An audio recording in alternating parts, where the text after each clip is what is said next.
Hello. Hey Danny, how are you? Good, not too bad. I know it's your first time on the show, so first off, welcome and how are you and how are you feeling? Good. Thanks so much for having me on. Really good to be on. Yeah, feeling great. It's nighttime over here now, so just finished my last training session. So Well, jumped out with a shower. yeah, it kind of throws me off. It's so dark there, and it's still light over here. So, but second, first, congratulations on the wedding. How did that all turn out, and how cold was it over there? Yeah, it was amazing. So I really wanted there to be snow, but unfortunately we didn't get any snow. But it was 3 degrees, I think, the morning of the wedding. So it was nice and chilly, but that's how we expected it to be anyway in New York.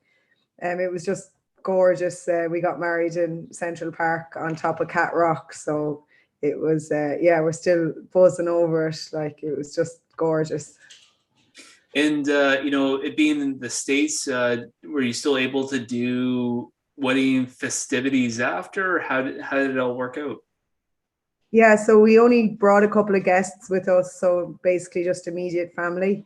And we booked a restaurant pretty close to Central Park. And we were meant to go to the Lion King then, but that was cancelled because of COVID. So we went to a Christmas spectacular drag show instead. So that was good crack, and ended up in an Irish bar in the end. So look, once you're in New York, you're pretty sorted to get somewhere open at whatever time. So we were spoiled for choice, to be honest. No doubt. Well, I'm glad to hear that that all worked out for you. Did you? How long did you stay there, and when did you return back to Dublin? And we left on the 17th, so that was on Friday, and then we flew back on the 23rd that night. So we ended up getting home here on the 24th, so on Christmas Eve. So we would have happily stayed longer, but my mum was really keen to get home for Christmas. She's quite old fashioned. So myself and my husband now, we would have stayed definitely for another week or two, but we're probably better off coming home since I've got a fight coming up as well. It's harder to get stuff done away as it is when you're in your normal routine at home. Oh, no doubt. And getting married and changing your last name, is that something that Bellator gets picks up pretty quickly on, or do you have that already set up? Do you have to inform them about those things? So for the last 3 years since I was engaged, I was refusing to change my name. So I told everyone that I was staying kneeling until my fight career was over, and that was like dead set. And just as the wedding was coming up, and the week of the wedding, actually, I just started to think about it more and made the decision to change it. So we're in an adoption process at the moment to adopt a child from Thailand. So that was a big factor in my head that I knew that child would take Alan's surname, and I didn't want them not to have my surname as well. So I decided to change just to line up with hopefully that child when they arrive, maybe next year. So yeah, I hadn't anything organized because I told everyone I wasn't changing my name. And then basically Bellator just contacted me and says, I take it we're going forward with McCormack. And that was about it. And I said, yeah, absolutely. If that's no hassle, please do. And that was it. Excellent. I understand you have an upcoming fight. So did you get to enjoy Christmas at all, or did you have to burn off a lot of calories? The good thing about getting married around Christmas, I would advise it for anyone, is for the females anyway, I had a wedding dress to get into. So I was on a strict diet, like more like a weight cut, to be honest, for Mhm. that wedding dress. And that continued through the like couple of days in New York before we got married. I was eating salads, whereas my partner was enjoying himself. So I didn't have that much weight to lose. I still gained a bit after the wedding, but yeah, the wedding dress kept me pretty trim, which was not good. And have you started fight camp at all? Yeah. So I literally just started today. So last week was really fitness, strength conditioning based back here at home. So doing a lot of running, a lot of strength conditioning. And myself and my partner, he's my striking coach. We watched all the opponents' fights and we started making a game plan. So that was all last week. And then today was the first day of camp. Awesome to hear. What is normally like a typical fight camp for you? So fight camp is usually similar enough to what you do all year round once you're a dedicated fighter, to be honest. You know, a lot of my teammates, we train all year round and it would have the similar schedule. The big difference is that all week everything is planned around your sparring. So once a week you would do a simulation spar where you'd go against an opponent for 15 minutes, you know, 3 5-minute rounds. So I would organize training around that spar to make sure that I was well rested going into it and had kind of a half day after it. The next thing about camp is the weight cut. So you have to get your steps in, your cardio in, you know, your extra pad sessions, whatever it is that helps you lose the weight. You need to sleep like 9-10 hours a night. So yeah, they're kind of the more important things. But all year round, I'm in SPG up in Dublin 3 mornings a week, 3 to 4 mornings a week, and that's very much grappling heavy. So you know, wrestling, positional style rounds, and then in the evening or before training in the morning, I would be doing Muay Thai with my partner. So I also do jiu-jitsu in another gym a couple of evenings a week. So going between kind of Dublin, the place I do jiu-jitsu in, our own gym where I do all my Muay Thai, and then once a week I go to a different gym to wrestle, a really good wrestling gym as well.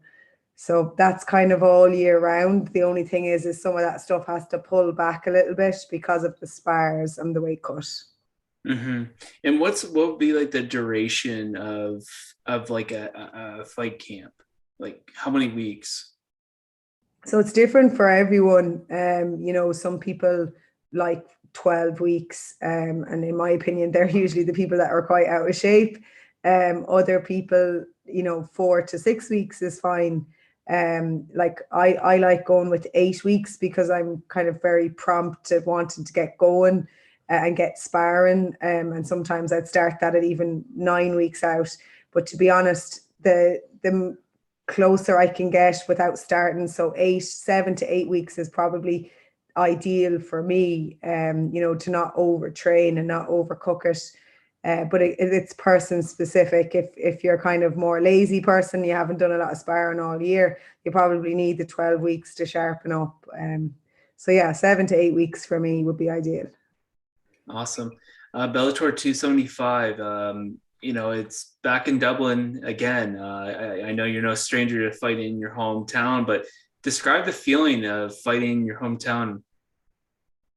Well, I guess before I fought in the Tree Arena, I was a fan in the Tree Arena. Oh, sorry, my dogs, they're killing each other over a toy here. Would you put them out? Just joined. Thank you. So before I fought, I was a fan. So I'd experienced a couple of Bellators in the Tree Arena and a couple of other fight promotions there too. And I knew it was crazy. Like I was one of those crazy fans screaming as well. And I kind of knew what I was coming in for. But the first night I fought in Dublin, I never forget being upstairs, and I was one of the last fights because I ended up being a swing bout. So I hadn't fought by the time the co-main event even had happened. I ended up being between the co-main event and the main event. So the place was absolutely hopping downstairs. And I remember being upstairs in the changing room and the whole roof was vibrating and thinking, what's happening downstairs? And then realizing that was the crowd. And having to go down the stairs and walk out to that. So it's, unless you've been to Dublin and if you've experienced the crowd, either as a fighter or a fan, either or, it's just crazy. It's like being at a rock concert. And you know what? I'm so used to it now.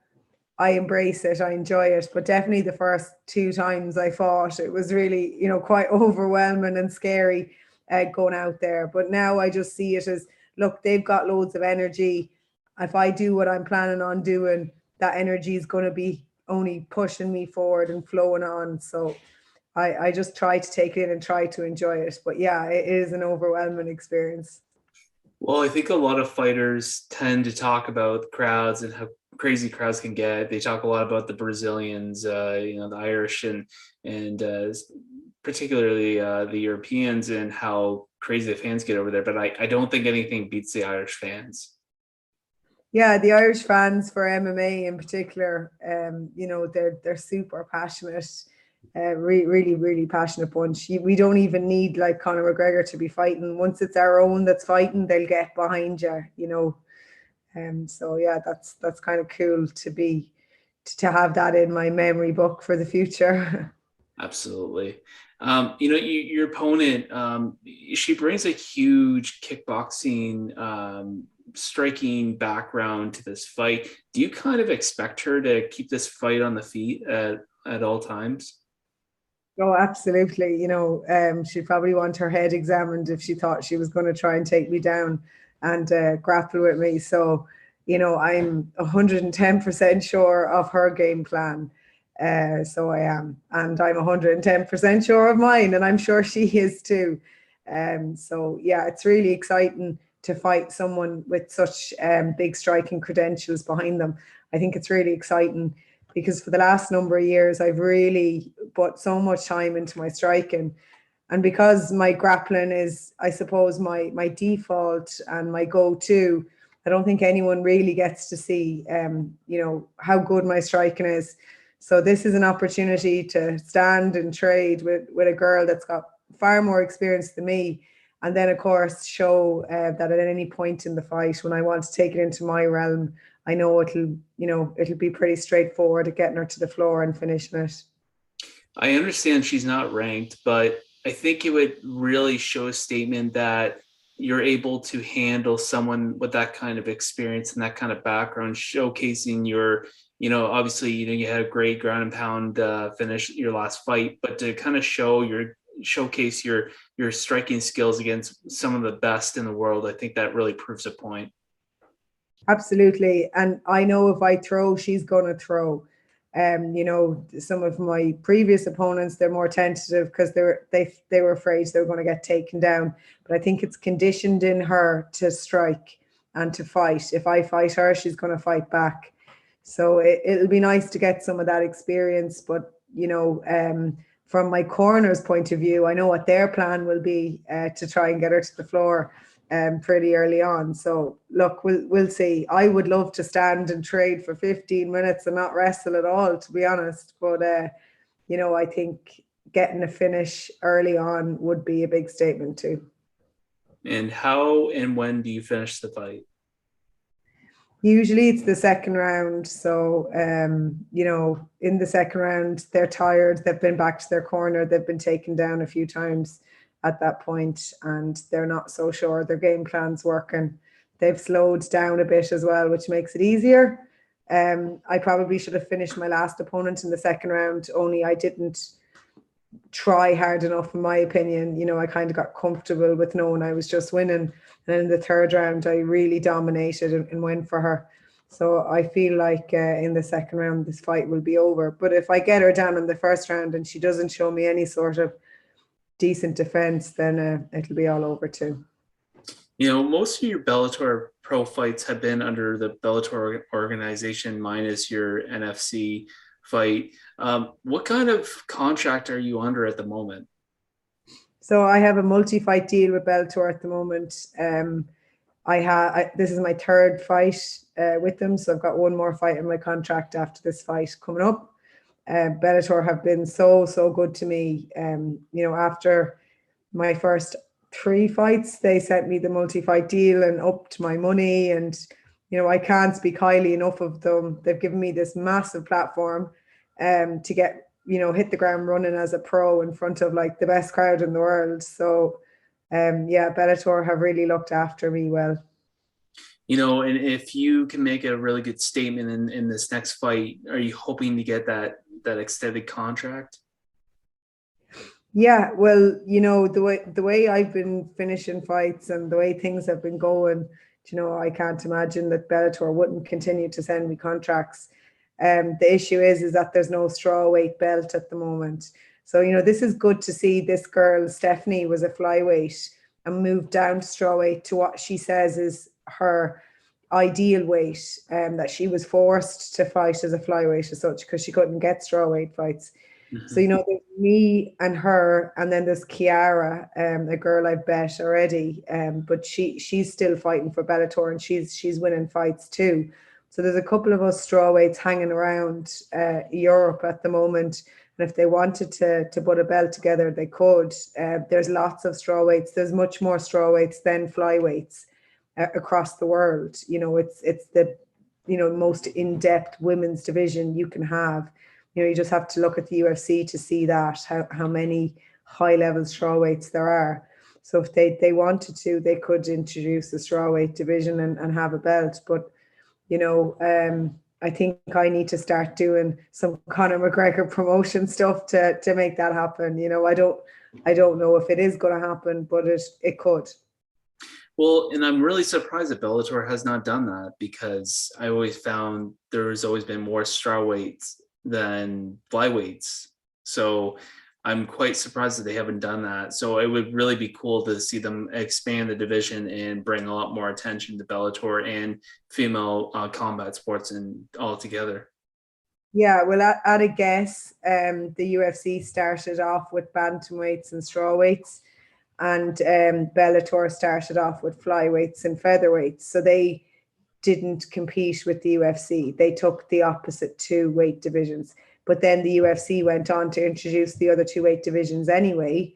So, it doesn't really make any odds now if they wanted to introduce one. And to be honest, the standard of women's MMA is at strawweight. So if they wanted to see really high-level MMA fighters, they need to have the strawweights hanging around. Absolutely. And after this fight, are you looking to get right back into it? I mean, you've had a little bit of time off. Are you trying to stay active? Yeah, so, in an ideal world, I'd love like 3 months of development phase and then back into another camp, but to be honest, if they gave me another fight straight away, I would take it. I'd jump at it. I had all my development phase time during lockdowns. This turnaround from November to February seems kind of quick, and I didn't get a huge amount of time to go back to the gym and like start learning new things. And now we're back in camp, so it would be nice to have a few months for development. But it's not necessary. I think I'm pretty high level, and I'm confident I'm going to keep winning regardless. I want to talk a little bit about Coach Kavanagh for a second.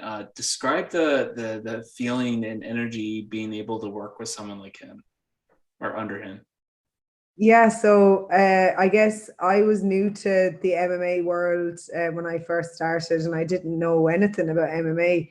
And I suppose the first hint I got of it was with Conor McGregor. I was living in Canada at the time, actually, when I started following John and realizing that John was like, as the coach of all the Irish fighters worth talking about, and was the coach of Conor, and that he was, the GOAT of Irish MMA as such. So I decided after 7 months being in Canada that I was really homesick. But I was also constantly looking at the SBG Facebook page, and I was irritated that I was training in a gym in Canada, but the best coach in the world, in my opinion, was back home in Ireland, and I was sitting here in Canada for no reason. So I went home, and within 3 weeks of getting home, I joined SBG as a beginner. And within 6 months, I was on the pro team. So it was, a whirlwind, and I was definitely a fan of John before I became, one of his fighters. But now, we've got a much closer relationship, and we respect each other, and I'm less of a fan, and I suppose more of an equal, I hope, now going forward. But yeah, when I look back, me back then would pinch myself if I thought about the fact that I'm one of his top pro fighters on the roster at the moment, and that he has so much belief in me and put so much time into me. It's just when things happen, you forget where you were and where you are now. Absolutely. And I mean, what makes him such a successful coach? I mean, what is it that he brings to his fighters? So I suppose there's two big things. One is his brains. He's very intelligent.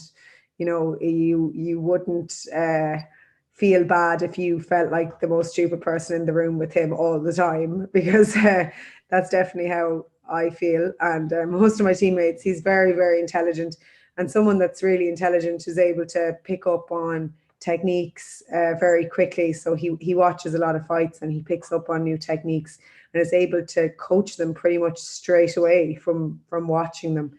So that's one of his greatest talents, because, you know, MMA in Ireland was not a thing before John, and he is pretty much self-taught, bar going over to the States for a few months a year where he learned some jiu-jitsu. He learned all the MMA sequences himself by just watching tape. So that's number one. And number two, there's an aura about John and about SPG that we are better than everybody else. And not to sound like, you know, a dickhead or anything, but when we go into regional shows and we fight other gyms, people are afraid of SPG. We've got a huge amount of self-belief that what we're doing is the right things. And if we just do the right things, we'll win fights. And that is generally the way it goes. Obviously, at higher level, professional level, you know, at the UFC and in Bellator, everyone is good, but we still have that, you know, quiet confidence that we're going to come back to the locker room and most of us are going to have won. Absolutely, you couldn't say it any better. You know, I think John has had a lot of people interview him, questioning about, you know, about Conor McGregor, what's going to happen there. Do you believe that he's going to come back in 2022 or this year? Yeah, absolutely. I'm so sure of it. You know, Conor's a competitor.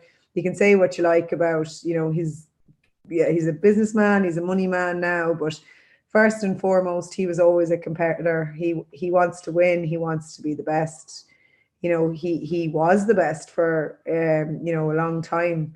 So I have no doubt he's going to come back. He's going to try and get his belt back. You know, as long as he's got blood going through his veins, that man is competitive. Awesome. And I mean, at the moment, I think you kind of talked a little bit about 2022, but how many fights would you ideally like to have? Well, I suppose every fighter wants to have 3 fights in the year. Mhm. So you've got like 3 2-month camps, and then, you know, you've got your development in between that. But realistically, professionals usually only get 2 fights a year. You know, if you get 3 fights a year, you're having a great year. Taking into consideration injuries and now COVID brings a whole new dynamic. So every year I say 3 fights this year, and every year it's 2 fights. So, you know, would love 3 or 4 even if you know, I could get a quick turnaround on a fight, but realistically it's usually 2. Awesome. Excellent. Well, Danny, it was a pleasure meeting you. You know, good luck with your fight at Bellator 275. And thanks again for taking your time to come on here. Not at all, and thank you for taking the time to interview me. I really appreciate that. You know, without guys like you, no one would hear about any of us. You know, we're stuck in the gym training all the time, but it's the media that brings us to the forefront. So thank you so much for having me on.